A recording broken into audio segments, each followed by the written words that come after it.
잃어버린 시간을 찾아서 12권, 되찾은 시간 1, 161쪽. 그럼에도 이 이야기에 나오는 많은 인물들, 특히 샤를루스 씨와 베르드랭 부인에게서 삶은 마치 독일이 그렇게 그들 가까이 있지 않다는 듯 예전과 거의 유사한 형태로 계속되었다. 우리에게 지속적으로 위험이 닥쳐와도 비록 지금은 잠시 멈추었다고는 하지만 그 위험을 머릿속에서 그려보지 않고는 완전히 거기에 무관심한 법이다. 사람들은 언제나 쾌락을 찾아 나서며 만일 쾌락을 시들게 하고 약화시키는 영향력이 멈춘다면 적축류의 증식이 최고조에 달해 다시 말해 며칠 사이에 수백만 해리를 건너뛰어 1mm의 입방체에서 태양보다 100만 배나 큰 덩어리로 변하며 동시에 우리가 살아가는 데 필요한 모든 산소와 모든 물질을 파괴하여 더 이상의 인류도 동물도 지구도 존재할 수 없다는 것은 결코 생각하지 않는다. 또는 뭔가 돌이킬 수 없는 지극히 가능한 재앙이 태양의 항구불변한 외관 속에 감추어진 부단하고도 격렬한 활동에 의해 에테르 속에서 결정될 수 있음도 상상하지 못한다. 적축류의 세계와 에테르의 세계가 우리 주위에 감돌게 하는 우주적 위험을 인지하기에 전자의 세계는 너무 작고 후자의 세계는 너무 커서 그들은 이 두 세계를 생각함 없이 그저 그들의 일에만 몰두한다. 이렇게 해서 베르드랭 부부는 계속 만찬을 베풀었고 얼마 안 가 베르드랭 씨가 죽은 후부터는 베르드랭 부인 혼자서 베풀었군요. 또 샤를루스 씨는 독일군이 사실 지속적으로 재개되는 피비린내 나는 장벽 뒤에서 꼼짝 않는 그 독일군이 파리에서 자동차로 1시간가량 떨어진 곳에 있다는 것은 전혀 생각지 않고 쾌락을 찾아 나섰다. 베르드랭 사람들은 거기에 대해 생각했다고 말할지도 모른다. 왜냐하면 그들은 매일 저녁 현 상황에 대해 군대뿐 아니라 함대에 대해서도 토론하는 정치 살롱을 열었기 때문이다. 사실 그들은 전멸한 연대나 바다에 침몰한 승객들 같은 수많은 희생자들을 생각했다. 그러나 일종의 반작용에 의해 안락한 생활과 관계되는 것은 곱셈을 하고 그렇지 못한 것은 지극히 큰 수로 나누는 법이므로 수백만 낯선 사람들의 죽음도 우리를 거의 건드리지 못하거나 밖에서 들어오는 외풍보다는 덜 불쾌하게 건드린다. 카페오레에 적셔 먹던 쿠루아상은 더 이상 구입할 수 없어 두통에 시달리던 베르드랭 부인은 우리가 앞에서 언급한 바 있는 레스토랑에서 크루아상을 만들어주도록 허락하는 처방을 코타르에게서 받았다. 당국의 허락을 받는 일이 장군의 임명만큼이나 힘들었다. 신문이 루시타니아호의 침몰을 보도한 날 아침, 베르드랭 부인은 그녀의 첫 번째 크루아상을 다시 먹었다. 주석 루시타니아호. 제1차 세계대전이 한창이었을 때 뉴욕을 출발한 영국의 여객선 루시타니아호가 1915년 5월 7일 아일랜드 연안에서 독일 잠수함이 발사한 어뢰에 맞아 침몰했다. 1200명의 익사자 가운데에는 150여 명의 미국인도 포함되었으며 이는 미국이 전쟁에 참여하는 데 결정적인 계기가 되었다. 그렇군요. 크루아상을 카페오레에 적시면서 빵에서 손가락을 빼낼 필요 없이 신문을 넓게 펼친 채로 붙잡을 수 있도록 다른 손가락을 조금 밀었다. 얼마나 무서운 일이야. 공포라는 측면에서는 가장 끔찍한 비극도 넘어설 정도야. 그러나 그 모든 익사자의 죽음도 그녀에게는 10억 분의 1로 축소된 형태로만 나타났으리라. 왜냐하면 입안을 가득 채운 채 그런 비통한 성찰을 하는 그녀의 얼굴에는 아마도 두통에 그토록 소중한 크루아상의 맛 때문인지 감미로운 만족감의 표정이 감돌았기 때문이다. 샤를루스 씨로 말하자면 조금 다른 경우이기는 했으나 보다 심각했다. 그는 프랑스의 승리를 열광적으로 소망하지 않는 데서 그치지 않고 더 나아가 비록 고백은 하지 않았지만 독일의 승리를 원하지는 않았다. 해도 적어도 모든 사람들이 소망하듯 독일의 멸망도 원치 않았다. 그 까닭은 국가라고 불리는 개인들의 커다란 전체가 그 자체로는 어느 정도 개인처럼 행동하기 때문이다. 그런데 개인을 이끄는 논리는 마치 사랑의 문제로 대립하는 사람들의 논리처럼 아들이 아버지와 요리사가 여주인과 아들이 아버지와 요리사가 여주인과 아내가 남편과 가정적인 문제로 다투는 싸움처럼 지극히 내밀하며 지속적으로 열정에 의해 재조정되기 마련이다.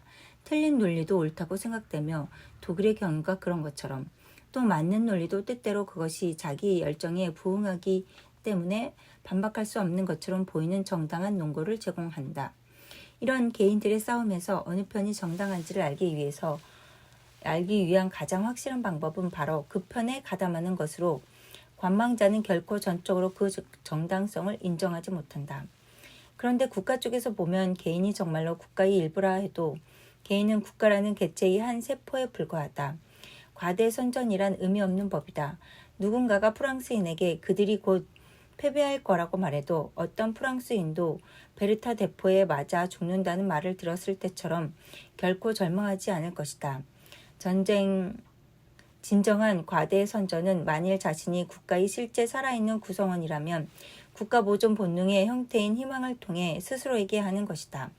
독일이라는 개체의 동기 중 그 부당한 동기에 눈을 감고 프랑스라는 개체의 동기 중 정당한 동기를 매 순간 인정하기 위한 가장 확실한 방법은 독일인은 판단력이 없고 프랑스인은 판단력이 있으며 그들 둘 다에게 가장 확실한 방법은 애국심을 가지는 것이었다.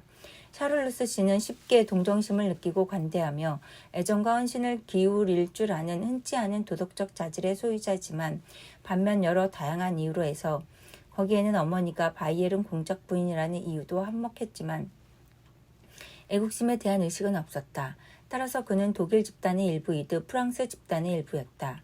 만일 나 자신도 애국심이 없다면 프랑스 집단을 구성하는 세포 가운데 하나라고 느끼는 대신 예전 방식과는 다르게 그 분쟁을 판단했을 것 같았다. 남이 하는 말을 그대로 정확히 믿었던 소년 시절이라면 독일 정부가 신념을 갖고 항변하는 말을 들으면서 전혀 의심하지 않았을 것이다. 그러나 오래전부터 나는 우리의 생각이 언제나 우리가 하는 말과 일치하지 않는다는 걸 깨달았다. 어느 날 계단 창문으로부터 내가 한 번도 의심해보지 못했던 샤를레스 씨의 어떤 모습을 발견했고 뿐만 아니라 특히 프랑스와즈, 다음에는 슬프게도 알베르트에게서 그들의 말과 그렇게도 모순되는 판단이나 계획이 형성되는 걸 보았으므로 나는 단순한 방관자로서 독일 황제나 불가리아 왕의 표면적으로 정당해 보이는 어떤 말에도 내 본능이 속아 넘어가는 걸 허용하지 않았을 것이며 그 결과 알베르틴에 대해 그랬듯이 그들이 은밀하게 꾸미는 음모를 간파했을 터였다. 그러나 결국 내가 당사자가 아니었다면 프랑스라는 당사자의 일원이 아니었다면 내가 했을지도 모를 일에 대해 그저 상상만 할 수 있었으리라. 알베르틴과 언쟁을 벌였을 때도 내 슬픈 시선 또는 짓눌린 목은 내가 주장하는 이유에 열정적으로 관심을 가진 나란 개체의 일부였으므로 나는 그것에 무관심할 수 없었다. 그러나 샤를루스 씨의 무관심은 완전했다. 그런데 그가 방관자에 지나지 않은 이상 진짜 프랑스인이 아니면서 프랑스에 사는 순간 모든 것이 그를 친독파로 여기게 했다. 그는 매우 예리했다. 바보들은 어느 나라에나 가장 수가 많은 법이다. 만일 그가 독일에 살았다면 불의를 열정적으로 옹호하는 독일의 어리석은 자들을 보면서 몹시 화를 냈을 것이다. 그러나 프랑스에서 살면서 정의를 열정적으로 옹호하는 프랑스의 어리석은 자들에 대해서도 똑같이 분노했을 것이다. 열정의 논리는 보다 정당한 권리를 위해 사용된다 해도 열정 없는 사람에게서는 결코 반박할 수 없는 논리가 되지 못한다. 샤를레스 씨는 애국자들의 거짓 추론을 매번 예리하게 지적했다. 정당한 권리가 바보에게 야기하는 만족감과 성공의 확신은 특히 우리를 짜증나게 하는 법이다. 샤를루스 씨는 자기처럼 독일의 힘을 알지 못하는 사람들의 그 의기양양한 낙관주의에 짜증이 났다. 그들은 매달 다음 달에는 독일이 괴멸할 거라고 믿었고 1년 후에는 새로운 예측을 하면서 여전히 확신을 이어갔다. 마치 그렇게 어긋난 예측에 대해서는 지금껏 확신한 적이 없었다는 듯 예측한 사실마저 잊어버렸고 그래서 누군가가 그 사실을 환기하면 그것은 같은 것이 아니라고 말했다. 그런데 어떤 깊이를 가진 샤를레스 씨의 재치도 미술 분야에서 사람들이 만해의 비방자들에게 들라쿠르와에 대해서도 똑같은 말을 했어요. 라고 하면서 그것은 같은 것이 아니에요. 라는 말로 그들이 반박한다는 사실을 어쩌면 이해하지 못했을 것이다. 끝으로 샤를루스 씨는 동정심이 많고 패배자란 생각을 떠올리기만 해도 마음 아파했고 늘 약자 편에 섰으며 형 선고를 받은 자의 고뇌와 정의가 이루어졌다며 기뻐하는 군중과 판사와 형 집행인을 죽일 수 없다는 사실 때문에 괴로워하지 않기 위해 신문에 난 재판 기사도 읽지 않았다. 어쨌든 그는 프랑스가 이제 패배하지 않을 거라고 확신했고 반대로 굶주림에 시달리는 독일군이 조만간 항복할 수밖에 없음도 인지했다. 이런 생각 역시 그가 프랑스에 살고 있다는 사실 때문에 불쾌하게 여겨졌다. 독일에 대한 추억은 어쨌든 매우 오래전 일이었고 한편 독일의 괴멸을 그토록 즐겁게 말하는 프랑스인들은 그를 역겹게 했다. 그들은 그가 잘 아는 결점, 그에게 적대적인 얼굴을 한 사람들이었다. 그 경우 우리는 우리 바로 옆에서 일상의 저속함 속에 매몰된 사람들보다 적어도 그들과 완전히 한편이 되어 그들과 한몸이 되지 않는다면 우리가 알지 못하는 사람들, 우리가 상상하는 사람들을 더 많이 동정하는 법이다. 그런데 애국심은 연인들 간의 다툼에서 스스로의 편을 들듯이 자기 나라의 편을 드는 기적을 행한다. 주석 보겠습니다. 졸라 들라쿨루아. 졸라는 들라쿨루아와 마네가 등단 초기에는 복고주의적인 비평가들에 의해 몰이에이 생량이 되었다고 서술했으며 프루스트 또한 그것은 같은 것이 아니에요라는 표현이 야기하는 환상을 이렇게 묘사했다. 자신의 조카에게 법률 조언을 하려고 결심한 나이든 아저씨는 똑같이 바보짓을 하며 똑같은 방식을 취하지만 그것은 같은 것이 아니라고 상상한다. 마찬가지로 들라크루아를 위해 투쟁하는 사람들은 그것은 같은 것이 아니라고 생각하면서 마네와 인상파와 입체파에게 분노하는 법이다.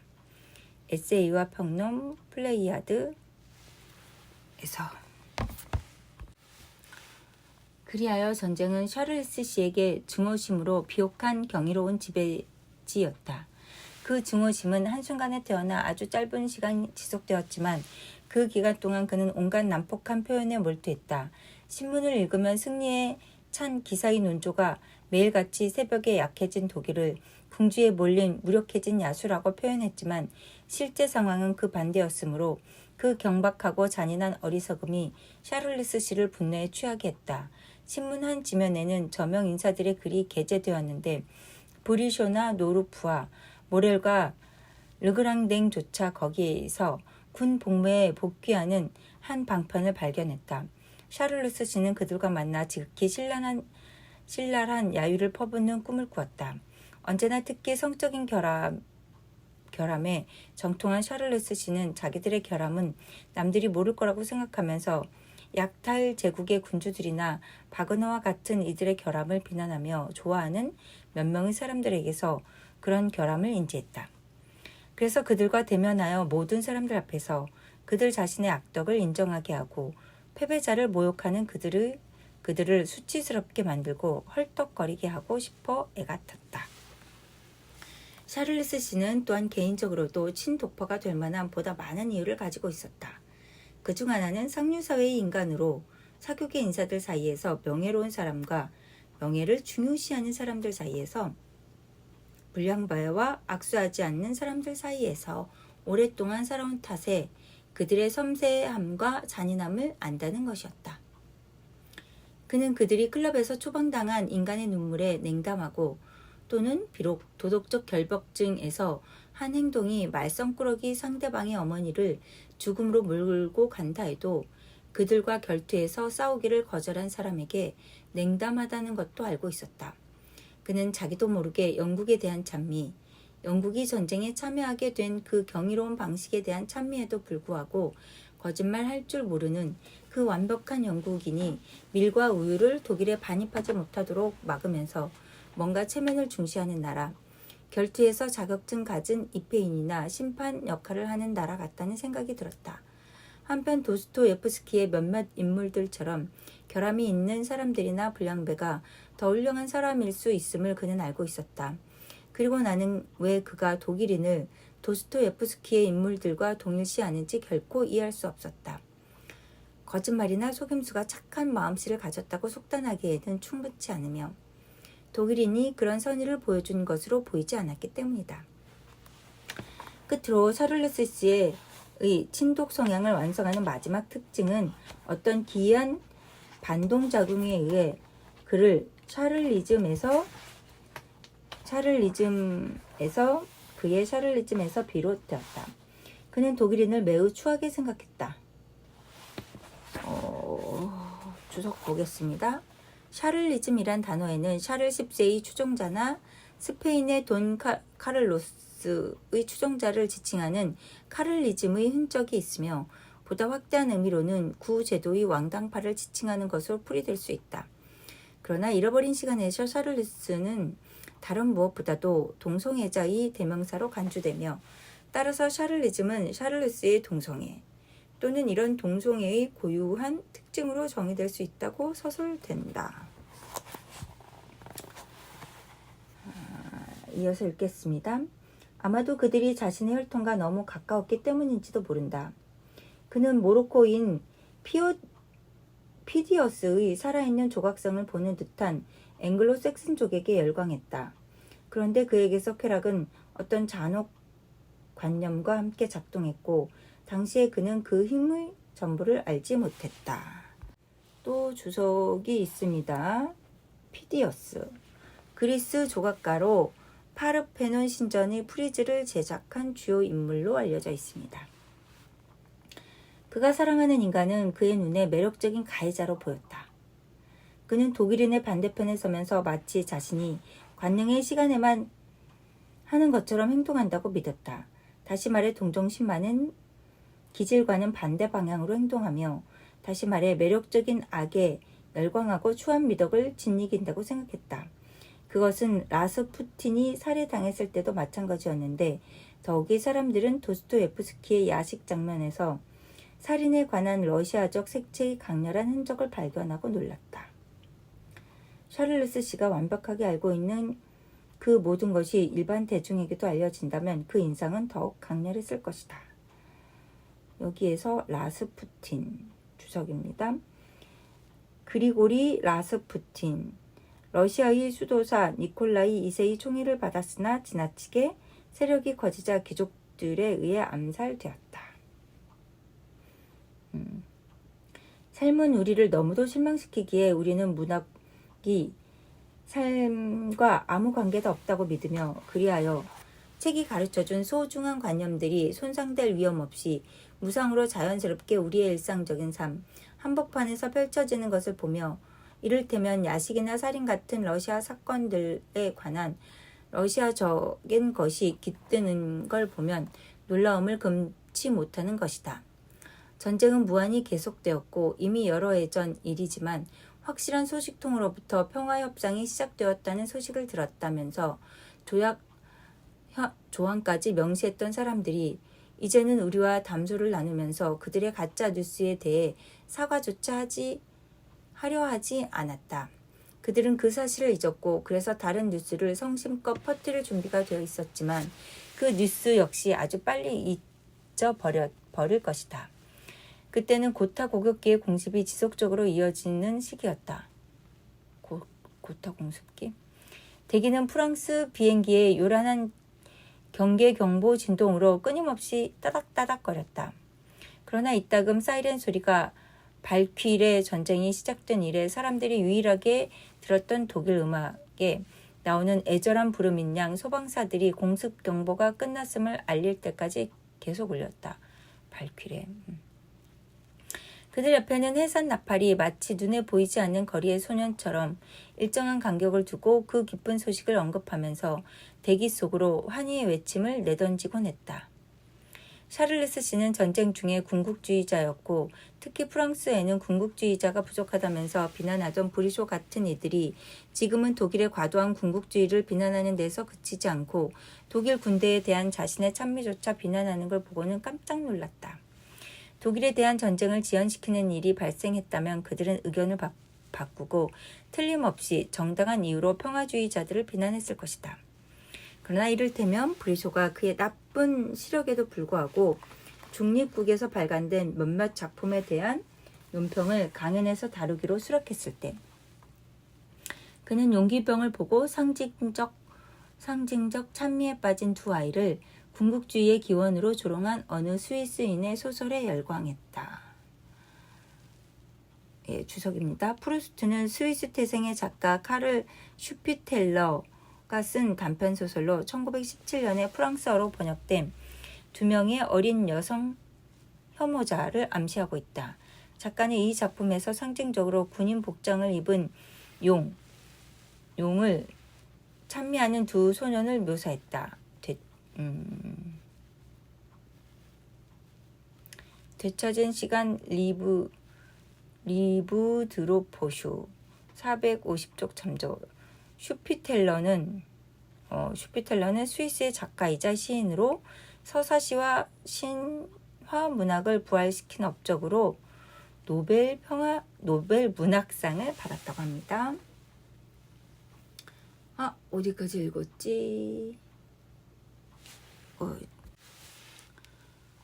이런 조롱은 용기병이 강건한 미의 대상이 될 수 있다고 판단하는 샤를레스 씨에게는 다른 이유로 해서 불쾌하게 느껴졌다. 그러나 특히 남작은 브리쇼의 찬미를 이해하지 못했는데 자신이 읽지 않은 책에 대한 예찬이 아니라면 적어도 전쟁 전의 브리쇼에게 활력을 주던 정신과는 아주 다른 정신에 대한 그의 예찬을 이해하지 못했다. 전쟁 전에는 군인이 하는 행동이라면 뭐든지 훌륭하다고 생각했으므로 부하 대부르 장군의 부정행위나 파티 드 클람 사령관의 변장과 술책, 앙리 중령의 가짜 문서는 문제도 되지 않았다. 어떤 놀라운 사건의 급변에 의해 이는 사실상 매우 고결한 열정, 즉 애국적 열정이 또 다른 얼굴에 지나지 않았는데 이 열정이 반군국주의의 경향이 드레푸스파에 맞춰 투쟁하던 시절에는 군국주의자의 경향을 초군국주의를 내세우는 게르만 제국과 투쟁하는 지금에는 반군국주의자의 경향을 띠게 했다. 어떤 놀라운 사건의 급변에 의해 브리쇼는 이렇게 외쳤던 것일까? 오로지 힘의 숭배인 용기병만을 인정하는 폭력적인 시대의 젊은이들을 위인하기 위해서는 이 얼마나 어울리는 놀라운 광경인가. 남북한 힘의 표출을 숭배하면서 자란 세대가 앞으로 얼마나 비겁한 오합지졸이 될지 우리는 미리 판단할 수 있을 것이다. 이렇게 해서 슈피텔러는 다른 무엇보다도 추악한 검의 개념에 깊숙이 유배된 조롱과 비방의 대상인 고독한 인간, 그가 미친 대학생이라고 부르는 몽상가들을 대립시키고자 했으며 작가는 이런 몽상가에게서 지금은 슬프게도 유행에 뒤진 감미로움을, 만일 고대인들의 잔인한 통치가 깨지지 않는다면 곧 잊힐 거라고 말할 수 있는 그런 평화시대의 온갖 멋진 감미로움을 즐겁게 구현했던 것이다. 그런데 하고 샤를레스 씨가 말했다. 자네는 코타르와 캉보르메르를 알지 않는가? 그들과 만날 때마다 그들은 내게 독일의 심리 분석이 놀라우리만큼 미흡하다는 사실을 지적한다네. 우리끼리 말이지만 그 두 사람이 지금까지 심리 분석이라는 것에 관심이나 가졌다고 생각하는가? 아니, 지금이라도 그걸 증명해 볼 수 있다고 생각하는가? 내 말은 정말 과장이 아니라네. 게다가 니체나 괴체 같은 위대한 독일인에 대해서도 자네는 코타르가 투톤족을 특징 짓는 습관적인 심리 분석의 부족을 운운하는 소리를 듣게 될 걸세. 물론 전쟁 중에는 그보다 더 나를 아프게 하는 것들이 많지만 그 말이 신경에 거슬린다는 걸 인정하게. 노르푸아가 브리쇼보다는 더 예리하다네. 그 점을 인정하지. 비록 전쟁이 시작될 때부터 계속 오류를 범하긴 했지만 그러나 보편적 열광을 불러일으킨다는 이 논설은 도대체 뭔가?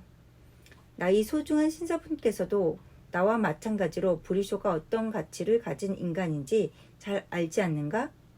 비록 그가 속한 작은 교회로부터 나를 갈라놓는 그 교회 분리 이래 예전처럼 자주 만나지는 못했지만 말이야.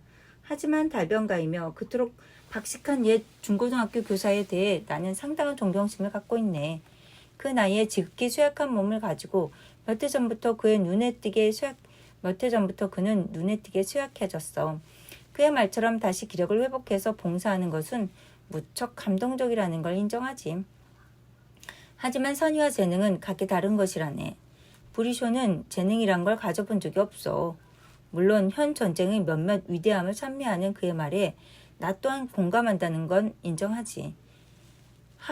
어쨌든 고대 문명을 맹목적으로 신봉하는 브리쇼 같은 자가 역사적인 궁전보다 노동자의 가정이나 광산에서 더 많은 시를 발견한 졸라에 대해, 또는 호메로스 위에 디드로를, 라파엘로 위에 와토를 위치시키는 공쿠르에 대해 그토록 야유를 퍼부은 자가 계속해서 테르모필레 전투나 아우스터리츠의 전투조차 보크와의 전투에 비하면 아무것도 아니라고 주장하는 것은 조금은 기이하다고 할 수 있네. 게다가 문학과 예술의 모더니스트에게 저항해 오던 일반 대중이 이번에는 전쟁의 모더니스트를 추종하고 있네. 그 이유는 그렇게 생각하는 것이 현재 우리가 선택한 유행이며, 또 소심한 자들은 아름다움이 아닌 행동의 거대함에 압도되기 때문이지. 오늘날의 사람들은 콜로살이란 단어를 K자로 쓰는데, 사실 우리가 무릎을 꿇는 존재의 본질은 거대하다고 할 수 있네. 콜로살. 그런데 브리쇼는 그렇고, 요즘 모래를 만난 적이 있는가? 그가 나를 보고 싶어 한다고 누가 그러더군. 그가 첫 걸음을 내딛기만 하면 될 텐데. 내가 연장자인데 먼저 시작할 수야 없자는가? 불행히도 이야기를 조금 앞당겨서 말해보면, 그 다음 날로 샤를루스 씨는 거리에서 모렐과 마주쳤다. 모렐은 샤를루스 씨의 질투를 자극하기 위해 그의 팔을 붙들고 조금은 진지한 이야기를 했고, 정신을 잃은 샤를루스 씨가 모렐에게 그날 저녁 다른 곳에 가지 말고 자기 옆에 머물러 달라고 요구했지만, 그 순간 모렐은 학교 친구를 목격하고 샤를루스 씨에게 작별 인사를 했다. 샤를루스 씨는 물론 실행에 옮길 것은 아니지만 협박을 하면 모렐이 남을지도 모른다고 기대해서 조심하라고 복수할 테니 라고 말했다. 모렐은 웃음을 터뜨리며 놀란 친구의 목을 가볍게 두드리고 허리를 껴안으며 떠났다. 물론 샤를루스 씨가 모렐에 대해서 한 말은 사랑이, 또 남작의 사랑은 사실 집요할 수밖에 없었다. 사랑이 얼마나 남의 말을 쉽게 믿고 자존심을 잃게 하는지를 동시에 보다 창의적이고 보다 예민하게 만들면서 잃게 하는지를 증명해 보였다. 그러나 샤를루스 씨가 그 녀석은 여자에 미쳐서 그것밖에 생각하지 않아 라고 덧붙였을 때 그는 스스로 생각한 것보다 더 진실을 말했다. 그는 자신에 대한 모렐의 애정이 동일한 종류의 다른 애정으로 이어지지 않는다는 걸 남들에게 믿게 하려고 애정이나 자존심에서 그렇게 말했다. 물론 나는 샤를루스 씨가 여전히 모르는 사실, 모렐이 게르망트 공작에게 50프랑을 받고 하룻밤을 내준 사실을 알고 있었으므로, 게르망트 대공에게 아무것도 믿지 않았다. 학교 친구들과 함께 카페 테라스에 앉아있던 모렐은 샤를루스 씨가 지나가는 걸 보고 죄를 고백하고 싶은 마음에서 미안해요. 당신에게 야비하게 군 걸 인정해요. 라고 애초롭게 말할 기회를 가지려고 일부러 샤를루스 씨의 몸에 부딪힐 때를 제외하고는 그들과 함께 작은 소리를 내며 손가락으로 남작을 가리키고 늙은 성 도착자를 조롱하듯 킥킥거렸는데, 나는 그것이 자신의 장난을 감추기 위한 것이었으며, 또 그 공개적인 고발자들도 남작의 손에 별도로 끌려간다면 남작이 요구하는 짓은 뭐든지 했을 거라고 확신했다. 잘못된 생각이었다. 가령 어떤 특이한 움직임이 성 도착에서 가장 거리가 먼 생루 같은 존재들을 성 도착으로 이끈다 해도 또 그것은 모든 계층에서 나타나는 법이다. 어떤 역방향에서의 움직임이 상습적인 성 도착자들을 오히려 그 실천에서 멀어지게 했다. 몇몇 이들에게서 이런 변화는 뒤늦게 종교적인 가책과 어떤 스캔들이 터졌을 때 느낀 마음의 동요 또는 대개 문직이나 시종인 부모가 진심으로 그들에게 믿게 한 존재하지도 않는 병에 대한 두려움 때문에 일어났다. 질투에 사로잡힌 여인들은 오로지 그들 자신만을 위해 젊은 남자를 가지려고 그 병의 존재를 믿는 척했지만, 오히려 이것이 다른 이들과 마찬가지로 그들로부터도 그 젊은 남자를 멀어지게 했다. 바로 그런 이유로 발베크의 옛 엘리베이터 보이는 황금이나 돈을 줘도 그들의 제안을 승낙하려고 하지 않았는데 그 제안이 적으로부터 온 것만큼이나 위험해 보였기 때문이다. 모렐의 경우 그가 모든 사람을 예외 없이 거부한 것은 이 점에서는 샤를리스 씨가 자기도 모르게 진실을 말한 셈이었다. 그 말은 그의 환상을 정당화하는 동시에 희망을 무산시켰다.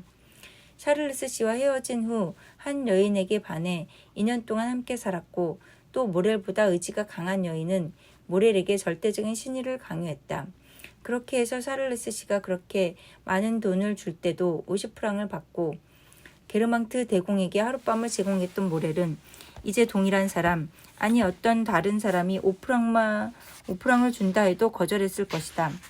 체면에 대한 의식도 물질에 초연하지 않은 모렐에게 그의 아내는 뭔가 남들의 이목을 두려워하는 마음을 불어넣었고 그래서 모렐은 세상의 온갖 돈이 어떤 조건에서 제공되었을 때는 전혀 거기에 관심이 없다고 허세를 부리거나 과시하는 지경에 이르는 것도 싫어하지 않게 되었다. 이처럼 심리학의 여러 상이한 법칙이 작용하여 인간 종의 개화에 있어 이런저런 방향에서 과잉이나 감소에 의해 종의 소멸을 초래하는 온갖 것을 보완하려고 준비한다. 꽃추세계도 이와 같은데 다윈에 의해 규명된 동일한 지혜가 수정 방식을 연속적으로 하나의 다른 하나를 대립시키면서 조정한다. 게다가 참 이상한 일이지? 하고 샤를리스 씨는 이따금 작고 날카로운 목소리로 덧붙였다. 고급 칵테일을 마시면서 하루 종일 무척 행복해 보이는 사람들이 전쟁이 끝날 때까지 완주할 수 없다고, 심장이 버틸 힘이 없다고, 다른 것은 생각할 수 없으며 돌연 죽을 것 같다고 선언하는 걸 듣게 되니 말일세. 또 놀라운 건 그런 일이 실제로 일어난다는 거야. 얼마나 신기한 일인가. 음식 탓일까? 형편없이 준비된 음식만을 섭취하거나 아니면 그들의 열정을 증명하기 위해 지금까지 유지해온 식이요법을 망치는 쓸데없는 것에 매달려서일까? 그러나 어쨌든 나는 이럴 때 이른 이상한 죽음의 놀라운 사례들을 여럿 알고 있네. 적어도 고인의 관점에서 보면 때 이른 죽음이라고 할 수 있지. 내가 무슨 말을 했는지 모르겠군. 노르푸아가 전쟁을 참여했다는 이야기였나? 그러나 그 말을 하던 방식이 얼마나 기이했는지. 우선 자네는 그가 새로운 표현을 많이 쓰지만 매일처럼 사용해서 낡은 것이 되면 노르푸아는 정말 지칠 줄 모르네. 아마 내 고모인 빌파리지 부인의 죽음이 그에게 두 번째 젊음을 가져다 주었다고 생각하네만. 그 새로운 표현은 즉시 다른 상투적인 표현으로 바뀐다는 걸 알아차렸는가? 예전에 잠시 나타났다 지속되고 그러다가 사라지는 언어 방식을 자네가 즐겁게 기록하던 것이 기억나네. 이를테면 바람을 뿌리는 자 폭풍우를 수확한다. 개들이 짖어대도 대상은 지나간다. 루이 남작이 늘 그렇게 말해왔듯이 좋은 정치를 하시오. 그럼 나도 좋은 재정을 펼칠 테니. 조금 과장하면 비극이지만 진지하게 생각하는 편이 더 적절한 징조가 있다. 프로이센 왕을 위해 일한다. 이 표현은 다시 부활했는데 어쩔 수 없는 일이지. 그런데 슬프게도 그 후에 나는 얼마나 많은 표현이 죽어가는 걸 보았던가. 우리가 가진 것이 휴지 조각, 약탈 제국, 무방비의 부녀자를 사륙하는 데 쓰이는 악명 높은 쿨투어.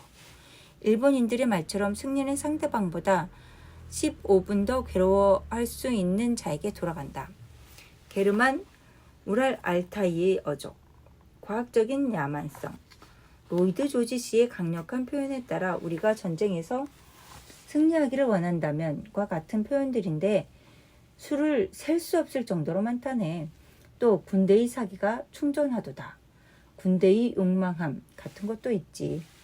비록 전쟁이 그 훌륭한 누르푸아의 통사론에 빵의 제조나 교통수단의 빠른 속도만큼이나 깊은 변화를 가져왔지만 자네는 그 훌륭한 인간이 자신의 소망을 지금 곧 실현될 진리인 것처럼 공표하고 싶지만 단순 미래를 사용하면 실제로 사건이 일어났을 때 반박될 가능성이 있으므로 감히 사용하지 못하고 그래서 그런 CJ 기호로 사부하르라는 조동사를 택해서 할 수 있다는 의미로 사용한다는 점에 주목했는가. 나는 샤를리스 씨에게도 그가 무슨 말을 하려는지 잘 이해하지 못하겠다고 고백했다. 여기서 우리는 게르망트 공작이 동생의 비관주의를 전혀 공유하지 않는다는 사실을 말해야 한다. 게다가 그는 샤를리스 씨가 영국을 싫어하는 것만큼이나 영국을 좋아하는 사람이었다. 게르망트 공작이 그래서 공작은 카요 씨를 1000번이나 총살당해 마땅한 배신자라고 여겼다. 배신의 증거를 요구하는 동생에게 게르망트 씨는 나는 배신했다 라고 선언하고 종이에 서명한 자만을 처형해야 한다면 배신의 죄를 결코 단죄할 수 없을 거라고 대답했다. 그러나 다시 이 이야기를 할 기회가 없을 경우를 생각해서 2년 후 가장 순수한 카요 반대파로 고무된 공작이 영국의 한 무관 부부를 만난 사실을 언급하고자 한다. 주석을 볼까요? 카요? 조세프 카요. 급진적 사회주의 정당의 당수이다. 1차 세계대전 중 적과의 통신 및 정보 혐의로 체포되어 1920년 3년형을 선고받고 1925년 1월에 사면받았으며 이후 재정부 장관이 되었다. 뭐야? 드레푸스는 간첩 혐의를 받아가지고 엄청 난리였는데 금방 사면되고 재정부 장관이 되었다네요. 카요는 드레푸스 사건 때 매력적인 새 귀인과 교류했던 것처럼. 드레푸스가 곧장 나오네요. 공작은 학식이 뛰어난 이들 부부와도 친하게 지냈다. 첫날부터 형 선고가 확실하며 죄가 명백하다고 판단하는 카요 얘기를 꺼냈을 때 그 학식 많은 매력적인 부부가 필시 무죄 판결을 받겠죠? 그를 반대할 만한 점이 전혀 없으니까요. 라고 말하는 것을 듣고 공작은 무척 놀랐다. 게르망트 씨는 노르푸아 씨가 증인 진술에서 망연자실한 카요를 노려보며 당신은 프랑스의 졸리티오, 그로써 카요 씨, 당신은 프랑스의 졸리티오 라고 말했던 것을 인용하려고 했다.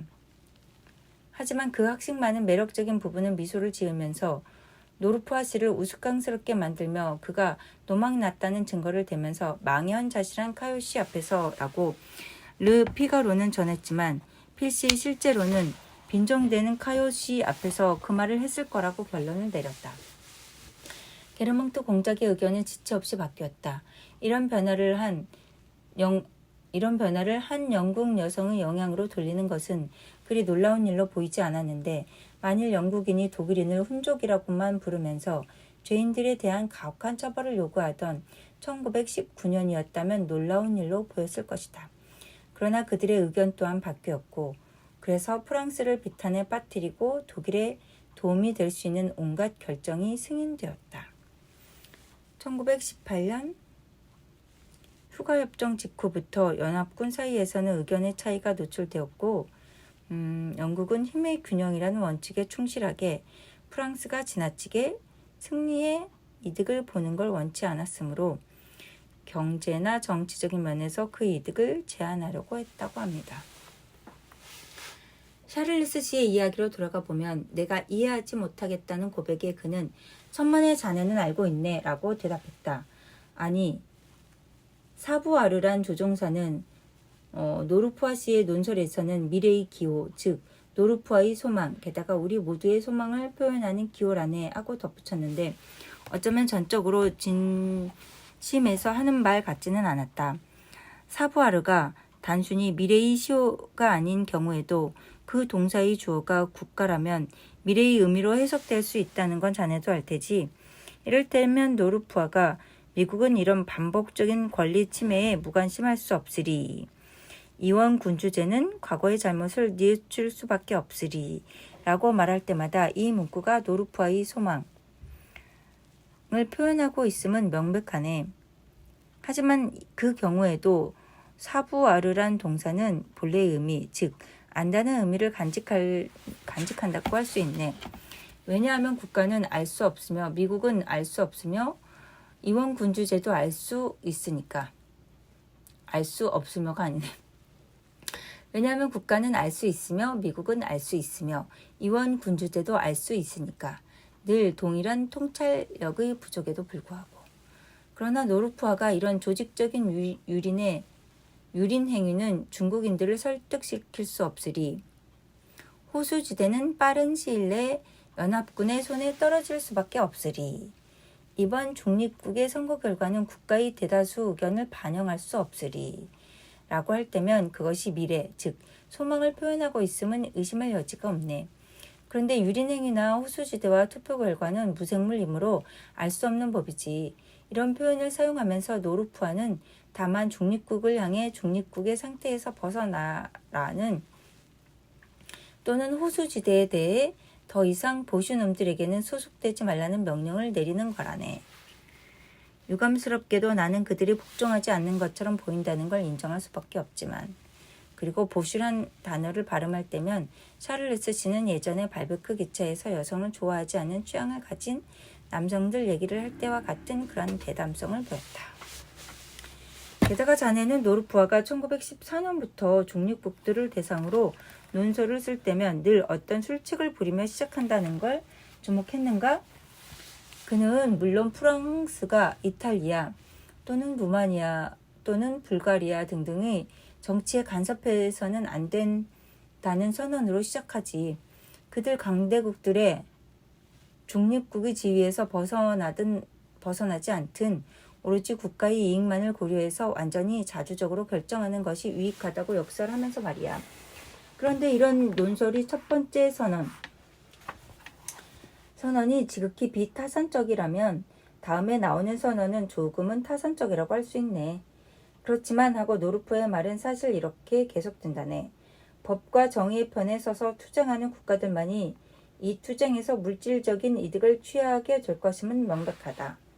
최소한의 노력만을 요하는 정책에 편승하여 연합국을 위해 칼을 뽑지 않는 국민들에게 그들이 억압받는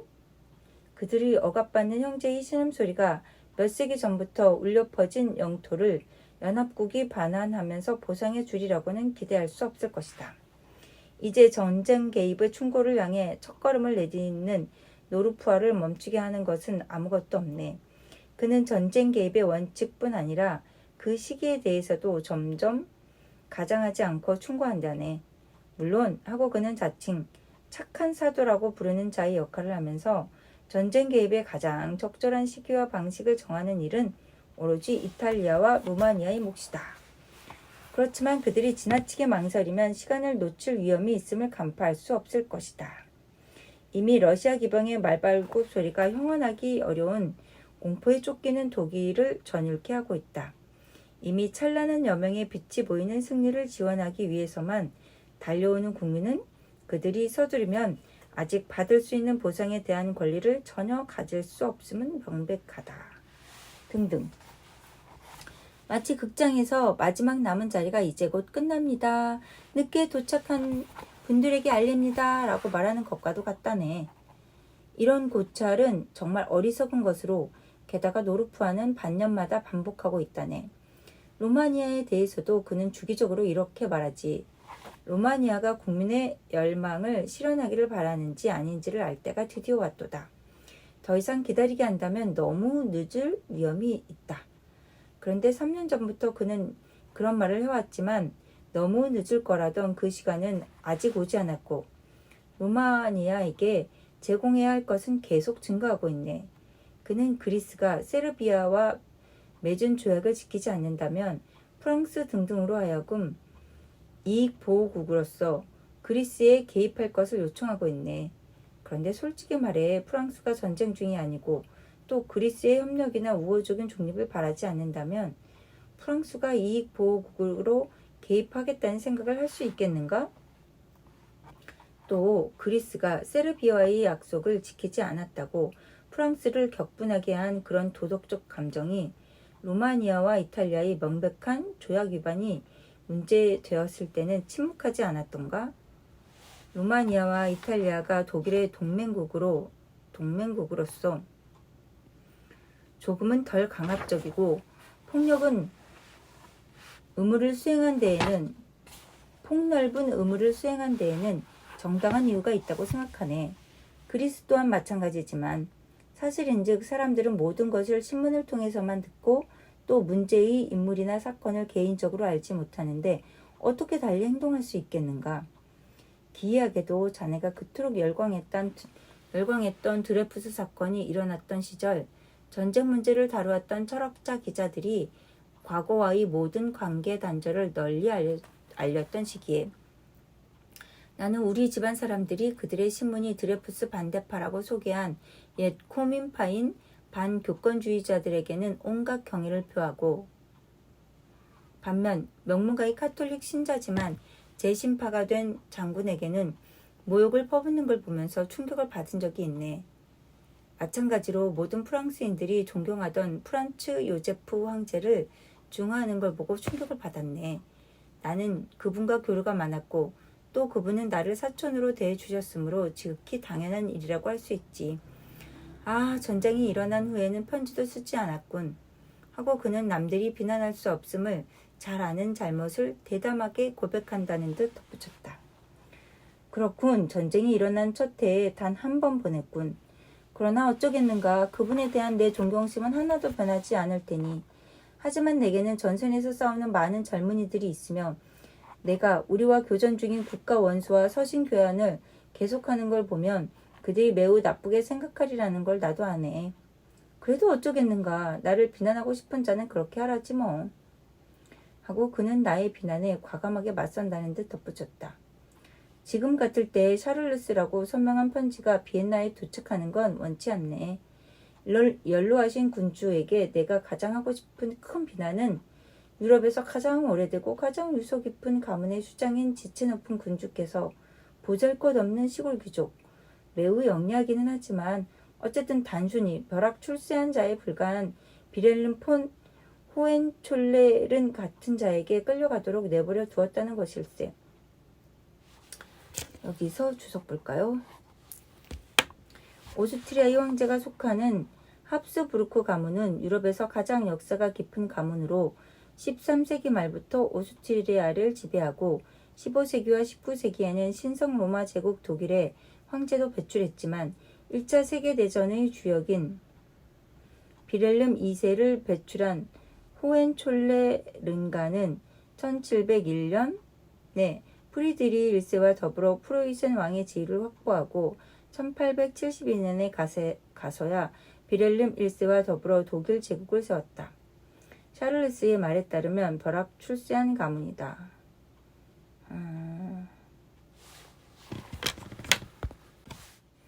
이것이 이번 전쟁으로 일어난 가장 충격적인 비정상적인 일 가운데 하나였네.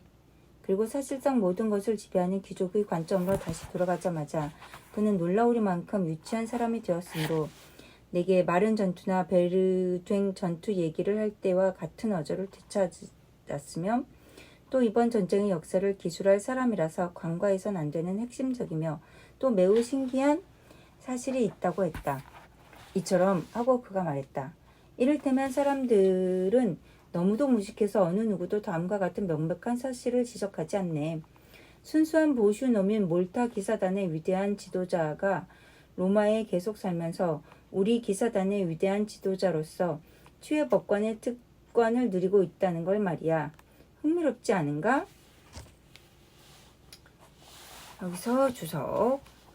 몰타 기사단에 대해서는 1905년 몰타 기사단 단장으로 임명된 사람은 오스트리아 태생의 갈레아초 폰툰 운투 호헨슈타인이었다. 그렇군요. 그는 마치 나와 만나서 저녁 시간을 낭비하지 않았다는 걸 알겠지? 하고 말하는 듯한 표정으로 덧붙였다. 내가 그에게 고맙다고 인사하자 그는 대가를 요구하지 않는 사람의 겸손한 표정을 지었다. 내가 무슨 말을 하는 중이었나? 아, 그렇군. 그들이 보는 신문에 따라 지금은 프란츠 요제프 황제를 중화한다고 했지. 그리스의 콘스탄티누스 왕과 불가리아의 황제에 대해서는 일반 대중이 여러 번에 걸쳐 혐오와 호감 사이를 왔다 갔다 했는데 그 이유는 그들이 번갈아 삼국협상 또는 브리쇼가 중앙제국들이라고 부르는 편에 섰기 때문이라고 말해지더군. 브리쇼가 매 순간 베니젤로스의 시간이 울리리라고 반복해서 말하는 것과도 같네. 주석. 삼국협상은 러시아와 프랑스, 영국을, 중앙제국은 독일과 오스트리아, 헝가리 제국을 가리킨다. 베니젤로스가 대단히 유능한 정치가임은 의심하지 않지만 그리스인들이 그토록 베니젤리스를 원한다고 누가 말할 수 있겠는가. 혹자는 그리스가 세르비아와 한 약속을 지키기를 그가 원한다고 말하더군. 그런데 그 약속이란 게 도대체 어떤 것이며 또 이탈리아와 루마니아가 위반할 수 있다고 믿었던 약속보다 더 광범위한 것인지도 알아야 하지 않겠는가? 주석입니다. 베니젤로스의 시간이 울리리에서 나왔던 엘레우테리오스 베니젤로스, 그리스의 정치가입니다. 발칸 전쟁 때 많은 공을 세웠으며 발칸 전쟁 1차 세계대전 당시 영국 편에서 참전하려 했지만 중립정책을 주장하는 친독파인 국왕 콘스탄티노스 1세와 갈등을 빚으면서 총리직에서 해임되었다. 1917년 왕의 퇴위와 더불어 다시 복권하여 연합국 편에서 참전했다. 따라서 베니젤로스의 시간이란 그리스가 동맹국인 세르비아가 아니라 연합국 쪽으로 기울어진 시간을 가리킨다. 그렇군요. 우리는 그리스가 그 조약을 실행하고 헌법을 준수하는 방식에 대해 어떤 우려를 표명하는데 만일 그것이 우리에게 이득이 되지 않는다면 틀림없이 그런 우려는 하지 않았을 테지. 전쟁이 없었다면 보증국들이 의회의 해산에 그렇게 많은 주의를 기울였을 거라고 생각하는가? 주석. 1915년 콘스탄티노스 왕은 두 번에 걸쳐 베니젤로스에게 우호적이던 의회를 해산했는데 이에 2차 발칸 전쟁을 종식시킨 조약의 보증국인 연합국이 반발했다. 그리스 왕으로부터 그 모든 지지 세력을 하나씩 제거해서 왕을 보호해줄 군대가 더 이상 존재하지 않는 날 그저 왕을 밖으로 추방하거나 감금하기 위해서라는 걸 알 수 있네. 일반 대중은 그리스 왕과 불가리아 왕을 신문을 통해서만 판단한다고 말했지 않는가? 그들이 왕을 알지 못하는데 어떻게 신문과 다르게 생각할 수 있단 말인가? 나는 두 분 왕을 자주 만났고 그리스의 콘스탄티노스 왕이 황태자였을 때는 아주 친하게 지냈는데 그는 정말 멋진 청년이었네. 니콜라이 황제께서도 그분을 지극히 아낀다고 늘 생각했네. 물론 나쁜 의도 없이 순수한 의도로 말일세. 크리스티안 대공 부인이 그 점에 대해 공공연하게 떠들고 다녔지만 워낙 고약한 여자니까 불가리아 황제로 말하자면 순전히 무례한에다 동성애자 티를 내고 다니지만 그래도 매우 총명하고 뛰어난 분이라네. 나를 아주 좋아하시지. 주석입니다. 대공부인 크리스티안 대공부인. 아마도 덴마크의 크리스티안 대공과 1898년에 결혼한 알렉산드린 메클렌부르크 대공 부인을 가리키는 듯하다고 지적된다. 무례한에다 동성애자 티를 내고 다니지만 불가리아 황제. 불가리아의 페르디난트 황제의 동성애는 이미 게르망트에서 환기된 바 있다. 게르망트에서는 파리 사교계를 드나드는 인물 가운데 하나로 간주하여 페르디난트의 프랑스어 이름인 페르디낭 드 빌가리로 표기했다. 유쾌한 사람일 수도 있는 샤를스 씨는 그 주제에 들어가기만 하면 아주 끔찍한 사람이 되었다. 그럴 때면 그는 자신의 건강 상태가 양호하다는 걸 내내 과시하면서 짜증나게 하는 병자처럼 만족감을 보였다. 발베크의 지방 열차에